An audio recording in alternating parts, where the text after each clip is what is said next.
Al tablero con Fray Nelson. La fuerza que tiene un lema es que a veces es tan fácil de recordar que se vuelve fácil de repetir. Por ejemplo, cuando la Revolución Francesa estaba ese lema de la libertad, la igualdad y la fraternidad. 3 palabras que fácilmente pueden conquistar el corazón de cualquier persona, 3 palabras fáciles de memorizar y fáciles de repetir. Pues bien, así sucede también con otros lemas. Por ejemplo, las religiones no salvan, el que salva es Cristo. Con una frase de esas, uno puede empezar a repetir lo que ha escuchado. O también, Cristo sí, la iglesia no. Pero ¿realmente puedo yo separar a Cristo de la iglesia?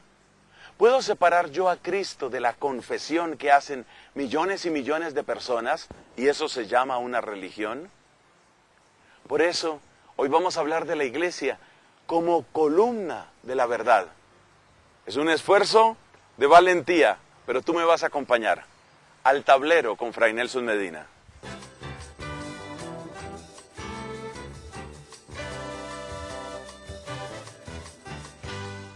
Columna de la verdad. En esta 5ª temporada estamos hablando de apologética. Esta palabra está relacionada con la defensa. En este caso, la defensa de nuestra fe. Yo creo que es un tema muy oportuno porque ciertamente la fe puede sentirse y debe saberse atacada en nuestro tiempo. Para muchas personas, el tiempo de ese ataque vigoroso contra la fe llega, por ejemplo, al salir del colegio. Muchos han hecho sus estudios de secundaria en un colegio de religiosos o de religiosas y más o menos las costumbres de nuestra fe católica y la enseñanza de la religión están presentes. Pero luego, al enfrentarse a la universidad, o al salir a hacer una carrera técnica, se encuentran en un ambiente en el que la fe no juega ningún papel. A veces la situación es peor. Profesores universitarios parecen gozarse en burlarse de la fe y tienen un cierto placer en mostrar su superioridad, haciendo que la fe sea motivo de vergüenza, de risa o de ridículo. Este tipo de docentes hacen un daño muy grande y las estadísticas muestran que en esos años de juventud es donde un mayor número de personas se apartan de la iglesia. Las cosas se complican más porque muchos de estos jóvenes ya no se encuentran cerca de sus padres, han ido a otro lugar para estudiar, han ido a otro lugar para trabajar. Además, sus cuerpos se han desarrollado y inician relaciones afectivas, muchas veces con intimidad sexual. Saben en su corazón que eso no es lo que enseña ni lo que aprueba la Iglesia Católica y entonces toman un camino muy fácil: dejar la misa, abandonar la oración, alejarse de Dios para llevar una vida más o menos a su propio antojo. Esto indica que si una persona, especialmente si un joven, quiere conservar su fe y quiere crecer en su fe, tiene que aprender a defenderla, tiene que aprender a detener los ataques con que se va a encontrar, por ejemplo, en el aula de clase o también en los compañeros de trabajo. Todo esto lo digo para que comprendamos la importancia y la actualidad que tiene la apologética. ¿Dónde está la referencia de nuestra fe? De esto comentábamos en nuestro programa pasado, pero hoy vamos a dar un paso más. Hoy vamos a hablar de la iglesia como columna y baluarte de la verdad. Ese título es bien polémico, es bien difícil. La iglesia es una institución que parece que resulta bastante confiable cuando se trata de servir en negociaciones de paz, por lo menos en un país como Colombia. Además hay un hecho, y es que nosotros, sacerdotes religiosos, también tenemos nuestras propias fallas, nuestros propios pecados. Y los pecados de los sacerdotes y los pecados de los obispos, por acción o por omisión, suelen servir de pretexto para que muchas personas piensen: quedo yo autorizado para retirarme, para abandonar la iglesia. Aquí me bajo yo, que siga la iglesia por donde quiera. Pero resulta que ese texto, la iglesia, columna y baluarte de la verdad, no me lo invento yo. Se encuentra precisamente en la palabra de Dios, en la primera carta a Timoteo, capítulo 3, versículo 15. Es una expresión que utiliza San Pablo.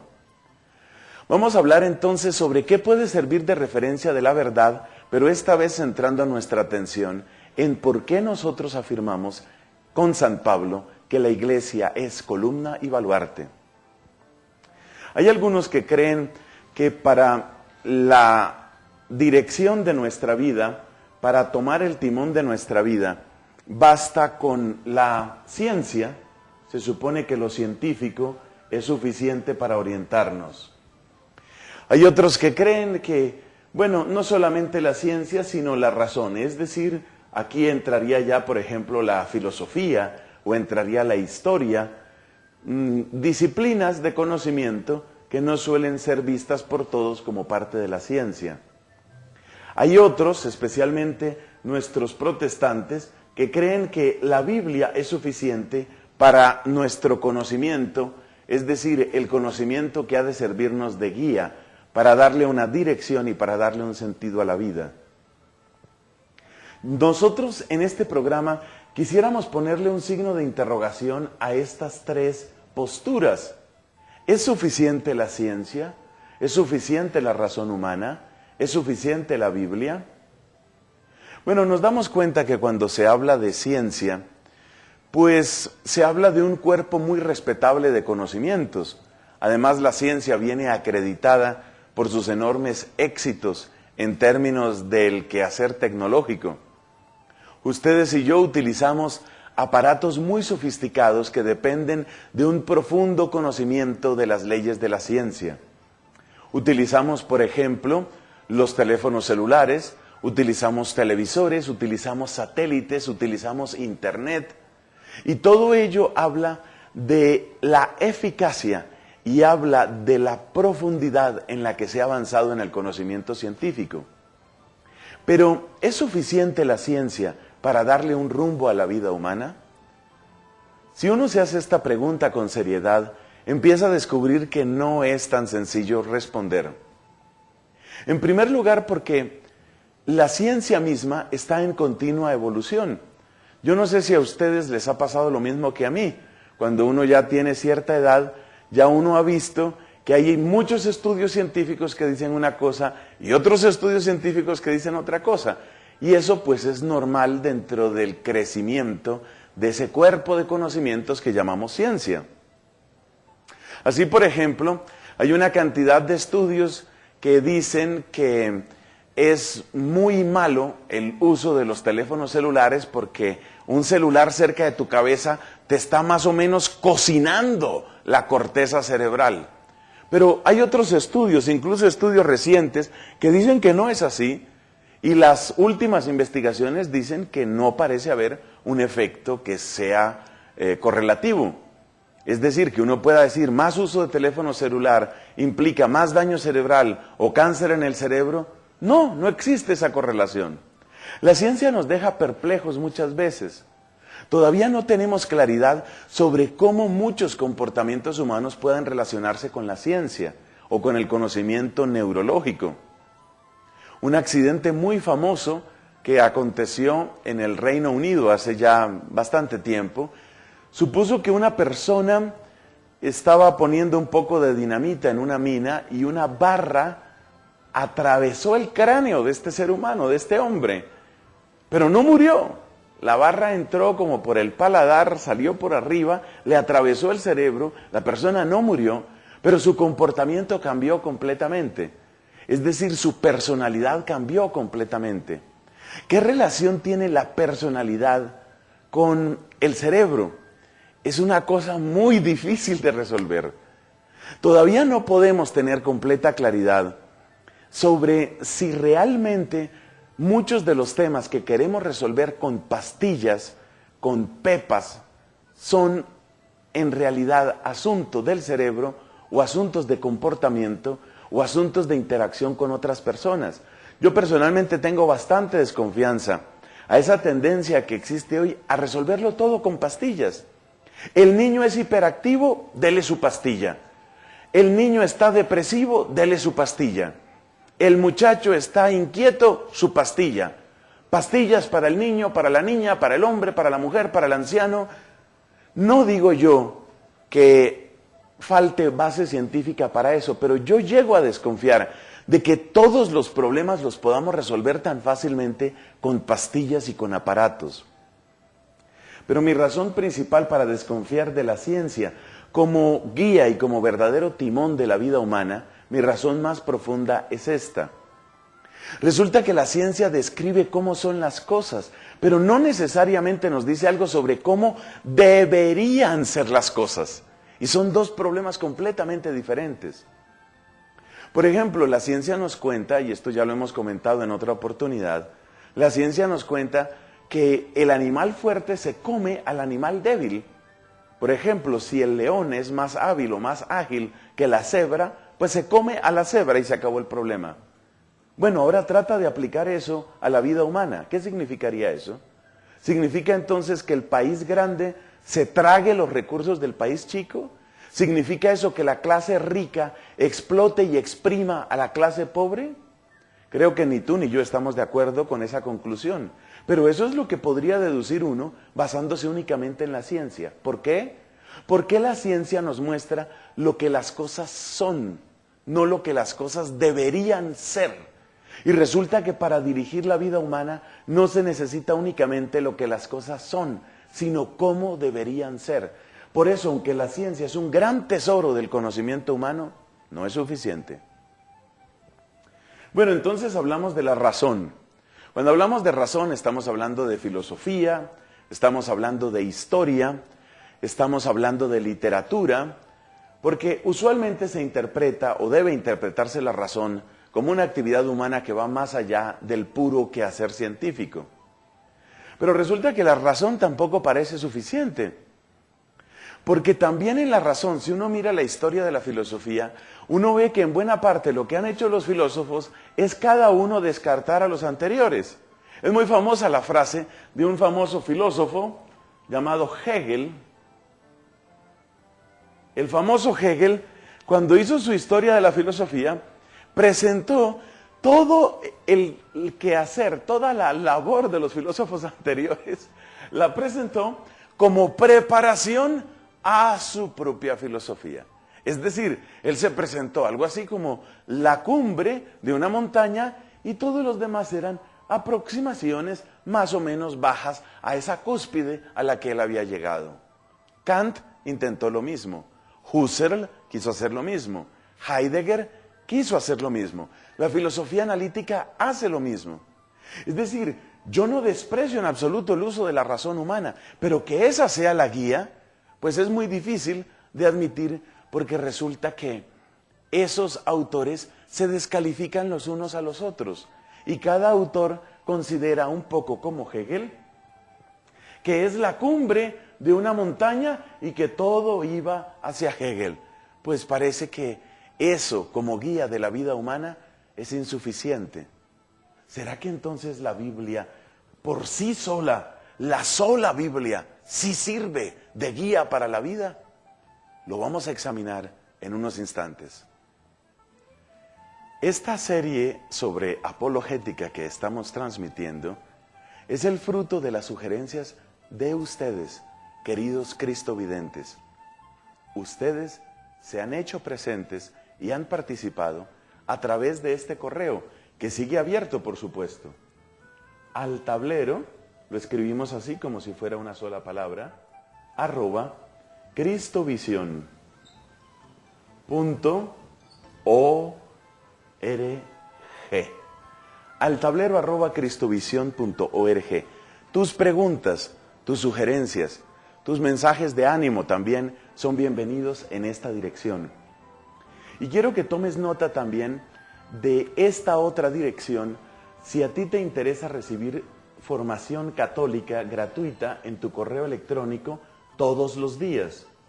amigos@fraynelson.com. A esta segunda dirección puedes escribir si tú deseas recibir formación, si tú deseas recibir predicación todos los días en tu buzón de correo electrónico. Aquí tus preguntas, aquí si deseas recibir formación. Que Dios te bendiga.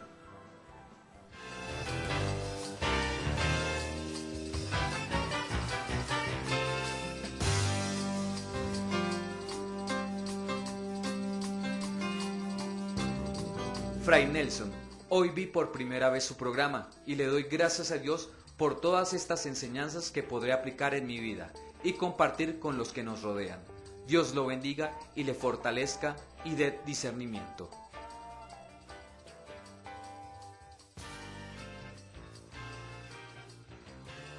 Fray Nelson, que Dios lo siga bendiciendo abundantemente y que la Virgen María con su santo manto lo proteja siempre.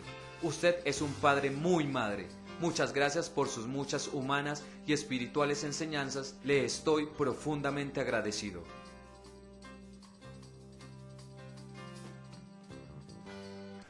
Si uno quiere encontrar una guía para su vida, ¿le basta la ciencia? Según lo que acabamos de ver, parece que no. La ciencia habla de cómo son las cosas, pero realmente no nos da suficientes luces sobre cómo deberían ser.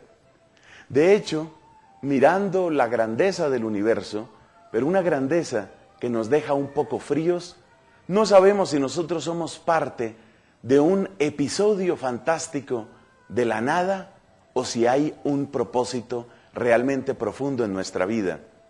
Y menciono esto porque científicos o que se hacen pasar por tales lo dicen abiertamente. La vida no tiene ningún propósito. Un hombre como Richard Dawkins lo dice así. Es decir, nosotros somos episodios, fluctuaciones dentro de la nada. Eso no da ni demasiadas ganas de vivir ni demasiadas pistas para vivir. Por supuesto, no es que la ciencia llegue hasta esas honduras filosóficas, pero los científicos que quieren quedarse únicamente con la ciencia llegan hasta ahí. Así que esa no va a ser la luz que guíe mi vida. La ciencia es útil, la ciencia es grande, pero como motor único de la vida no funciona. En cuanto a la razón y la filosofía, pues ¿cuántos filósofos han hablado de la grandeza del suicidio y de la muerte?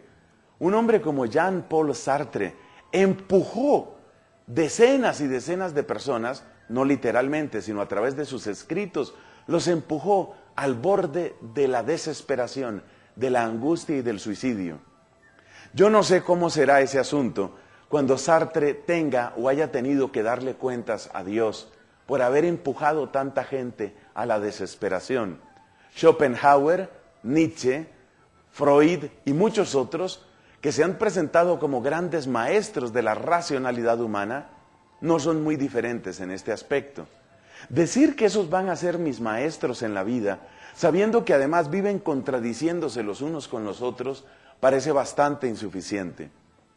Por eso ahora nos preguntamos si la Biblia puede ser esa luz maravillosa, si la Biblia puede ser ese faro que nos guíe y que nos dé plena certeza. Es evidente que la calidad de las enseñanzas que encontramos en la Biblia es una gran referencia, pero ¿la sola Biblia es suficiente? Hay que responder con un categórico no.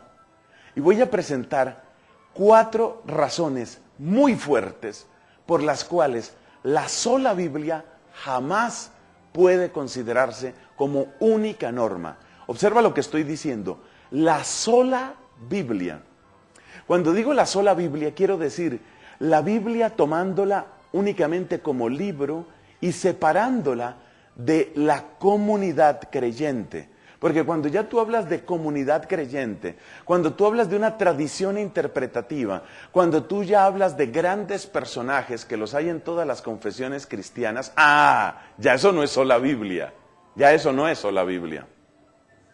Bueno, entonces, hablemos de esas razones. Mira, en primer lugar, resulta que en la Biblia hay todo tipo de mandatos, hay todo tipo de mandamientos, pero vamos a suponer este caso como hipótesis de trabajo. Imagínate que llegara un marciano que llega a la Tierra y que quiere saber cómo tendría que vivirse la vida humana. Y a este marciano, para que él tome ese libro y se guíe exclusivamente por ese libro para ver cómo tiene que ser la vida humana.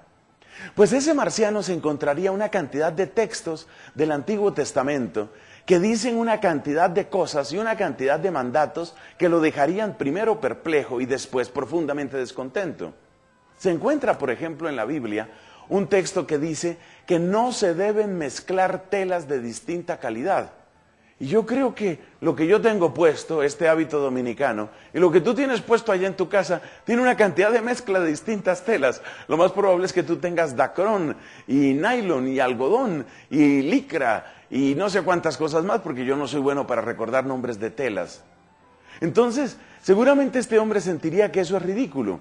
Y además también la Biblia dice que la mujer durante su periodo tiene que aislarse de la comunidad cristiana y no salir de la casa. ¿Te imaginas que uno tratara de implementar eso y de hacer eso obligatorio? ¿Ese es el tipo de vida que este marciano diría, esta es vida humana? Eso por no hablar de la cantidad de veces en que aparece en la Biblia que Dios está ordenando a su pueblo que acabe con otros pueblos. Es muy difícil tomar una enseñanza como esa y no sacar la conclusión de que mi país tiene que destruir a los países enemigos porque yo soy el pueblo elegido.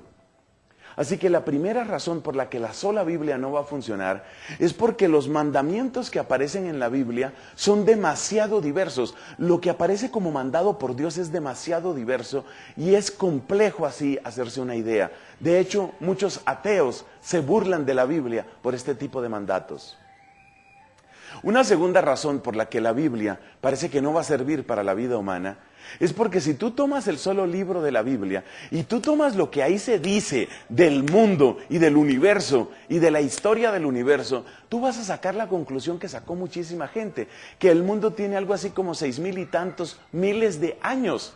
Y resulta que toda la ciencia nos dice hoy que el universo tiene alrededor de 13,600 millones de años. 13,600 millones, y este planeta Tierra tiene entre 4,500 y 5,000 millones de años. Entonces, si yo tomo la Biblia así literalmente, que es lo que se llama fundamentalismo, si yo tomo esa Biblia literalmente, entonces me voy a encontrar con que esa Biblia pues entra en contradicción absoluta, radical y total con lo que me muestra el conocimiento serio de la ciencia. Y mis únicas posibilidades son, o me vuelvo un fanático fundamentalista, que los hay, o empiezo a decir, esta Biblia no sirve para nada. Y eso también lo ha practicado mucha gente, decir que la Biblia no sirve para nada porque tratan de mirar a la Biblia como ese libro científico. Así que fíjate que el asunto es bastante complejo. La tercera razón por la que esto es bastante difícil de aplicar es porque los mandamientos bíblicos tienen que ver con una cantidad de casos que ya uno no sabe cómo relacionarlos con la vida de uno. Por ejemplo, Jesús dice en un pasaje del Evangelio, he sido enviado solo a las ovejas perdidas de la casa de Israel. Evidentemente se refiere a los descendientes del pueblo judío. Si yo tomo esa frase así y la quiero aplicar a mi vida, pues la única conclusión que puedo sacar es que Jesús no vino por mí, porque resulta que yo no vengo del pueblo judío, yo no soy de la raza judía, entonces Jesús no vino por mí. Si uno toma la Biblia así en su literalidad, tiene que llegar a esa conclusión. Pero el problema más serio, y esta es la cuarta razón, es porque luego en la interpretación bíblica, si tú sueltas a la gente, cada uno con su Biblia, y váyanse con su Biblia, interpreten con su Biblia, pues resulta que cada persona se vuelve cabeza de una nueva asamblea religiosa, de una nueva congregación, de una nueva confesión cristiana o lo que sea. Y la prueba, lamentablemente, y digo lamentablemente porque esto implica división, la prueba está en la historia reciente de la humanidad.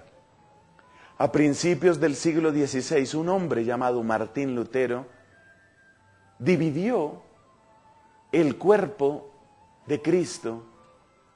Y en esa división, Martín Lutero creó lo que se llama la Iglesia Reformada o la Iglesia Protestante. Bueno, él seguramente quería ser fiel a muchas cosas de la Biblia, pero siguiendo su cabeza, siguiendo su interpretación. Y este hombre no pudo evitar luego que otros hicieran lo mismo que él hizo, que siguieran su cabeza, que siguieran su interpretación. Y cada uno empezó a seguir su interpretación. Entonces, basados en la misma Biblia, hay unos que creen, como son los calvinistas, creen que si tú eres una vez salvo, ya eres salvo para siempre, no importa lo que hagas. Otros, como los luteranos, creen que si tú eres salvo, puedes perder esa salvación si luego eres ingrato y pecador. Y ambos se apoyan en la misma Biblia. Dentro de los anglicanos, también separados de Roma, sucede lo mismo. Los que se llaman High Church, la iglesia alta, creen cosas y admiten realidades y verdades sobre los sacramentos que no los admiten los mismos anglicanos de la Low Church, lo que sería literalmente iglesia baja. O las divisiones de los anglicanos son proverbiales. Ahora mismo hay una cantidad de divisiones, porque hay unos que dicen que sí admiten sacerdotisas y otros dicen que no. Y unos dicen que sí admiten obispas y otros que no. Y unos dicen que es válido el matrimonio gay, basándose en la Biblia. Y otros dicen que el matrimonio gay jamás lo puede aceptar Dios, basándose en la Biblia. Dime por Dios si la sola Biblia va a servir de referencia. Dime por Dios si la sola Biblia va a ser una ruta cuando tú ves que de la Biblia se puede sacar casi cualquier cosa cuando cada uno interpreta como le parece. Por eso no te dejes engañar. No necesitamos, o mejor, necesitamos algo mucho más que la ciencia, que la razón y que la Biblia. Y eso es lo que Dios nos ha provisto dentro de ese cuerpo vivo que somos los bautizados cuando estamos en comunión. Y ese cuerpo vivo en comunión con el sucesor de Pedro, que recibió el encargo de pastorear el rebaño de Cristo, se llama la iglesia. Iglesia, columna y baluarte de la verdad.